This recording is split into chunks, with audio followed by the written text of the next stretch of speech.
अस्सलाम वालेकुम। आज हम एक ऐसे मौजू पर बात करने जा रहे हैं जो हर नौजवान के दिल और ज़िंदगी से जुड़ा है। ईमान बचाना या दुनिया कमाना, ये सवाल अब सिर्फ सोचने का नहीं रहा बल्कि एक ज़िंदगी का चैलेंज बन चुका है। सोशल मीडिया का फितना। आज का नौजवान दिन का ज़्यादा वक्त सोशल मीडिया पर गुजारता है। टिकटॉक, इंस्टाग्राम, यूट्यूब, स्नैपचैट, हर जगह बेहयाई, शोहरत की भूख और वक्त का ज़िया। ईमान कमज़ोर होने लगता है। फॉलोअर्स के दौर में नमाज, कुरान और दीन पीछे रह जाते हैं। दोस्तियाँ और ताल्लुकात। दोस्तों के साथ सबसे गहरे होते हैं।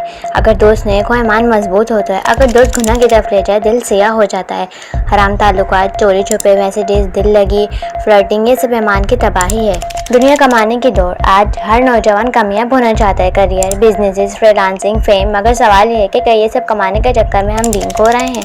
कुरान कहता है दुनिया की ज़िंदगी तो एक धोखे का समान है। ईमान की हिफाजत कैसे करें? रोज़ाना कुरान से ताल्लुक़ बनाएं। 5 वक्त नमाज, खास तौर पर फजर को मजबूती से पकड़ें।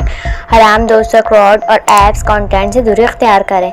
एक नेक दोस्त या दीनी मजलिस अपना लें। दुनिया भी और दीन भी मुमकिन है। इस्लाम दुनिया को रोकता नहीं बल्कि हलाल रिज़्क़, तरक्की, इल्म, महारत को पसंद करता है। हज़रत उस्मान रज़ियल्लाहु अन्हु, हज़रत अब्दुर्रहमान बिन औफ मालदार सहाबा थे मगर दिल दीन में था। आज भी दुनिया कमाए मगर दूध में रहकर।